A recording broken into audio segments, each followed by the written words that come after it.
വയനാട് ഉരുൾപൊട്ടൽ ദുരന്തവുമായി ബന്ധപ്പെട്ട വിഷയം ഹൈക്കോടതി ഇന്ന് വീണ്ടും പരിഗണിക്കും. വയനാടിന് പ്രത്യേക ധനസഹായം നൽകുന്നതിനായുള്ള നടപടികൾ സംബന്ധിച്ച് കേന്ദ്ര നിലപാട് അറിയിക്കും. ജസ്റ്റിസ് AK ജയശങ്കരൻ നമ്പ്യാർ അധ്യക്ഷനായ ഡിവിഷൻ ബെഞ്ചാണ് വിഷയം പരിഗണിക്കുന്നത്.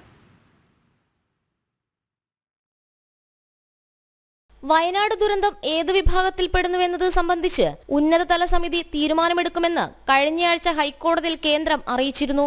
വയനാട് ദുരന്തം അതിതീവ്ര ദുരന്തമായി പ്രഖ്യാപിക്കണമെന്ന് അമിക്കസ് ക്യൂറി ആവശ്യപ്പെട്ടപ്പോഴായിരുന്നു കേന്ദ്ര സർക്കാരിന്റെ മറുപടി. പ്രകൃതി ദുരന്തങ്ങളെ അതിജീവിക്കാൻ പാരാമെട്രിക് ഇൻഷുറൻസ് ഏർപ്പെടുത്തണമെന്നത് അമിക്കസ് ക്യൂറി റിപ്പോർട്ടിലൂടെ കോടതിയിൽ ആവശ്യമുന്നയിച്ചിട്ടുണ്ട്. കേന്ദ്ര സംസ്ഥാന സർക്കാരുകൾ കൂടാതെ സ്വകാര്യ മേഖലയെയും സഹകരിപ്പിച്ചുകൊണ്ടും പാരാമെട്രിക് ഇൻഷുറൻസ് പദ്ധതി നടപ്പാക്കാനാകുമെന്നാണ് അമിക്കസ് ക്യൂറിയുടെ നിലപാട്. നാഗാലാൻഡ് മാതൃകയിലുള്ള ഇൻഷുറൻസ് പദ്ധതി നടപ്പാക്കണമെന്നും അമിക്കസ് ക്യൂറി ആവശ്യപ്പെട്ടിട്ടുണ്ട്.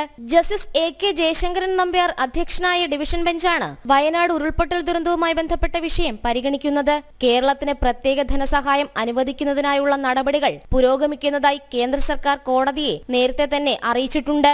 ജനം, കൊച്ചി.